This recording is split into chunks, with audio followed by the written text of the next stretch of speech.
ಮಥುರೆಯ ರಾಜ ಕಂಸನು ತನ್ನ ಮರಣದ ಭಯದಲ್ಲಿ ನಡುಗುತ್ತಿದ್ದ. ದೇವಕಿ ವಸುದೇವರ 8ನೇ ಮಗನೇ ತನ್ನ ಮರಣಕ್ಕೆ ಕಾರಣ ಎಂದು ಆಕಾಶವಾಣಿ ಎಚ್ಚರಿಸಿತು.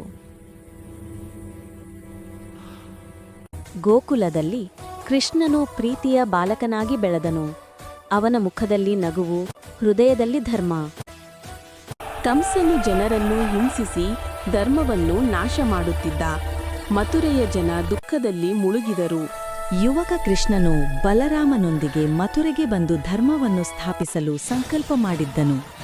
ಕುಬ್ಜಿಗೆ ಕೃಪೆ ನೀಡಿದ ಕೃಷ್ಣನು ತನ್ನ ದೈವಿಕ ಶಕ್ತಿಯನ್ನು ತೋರಿಸಿದನು. ಕಂಸನ ಆದೇಶದಂತೆ ಕುಸ್ತಿಪಟುಗಳೊಂದಿಗೆ ಕೃಷ್ಣನು ಕುಸ್ತಿ ಆಡಿದನು.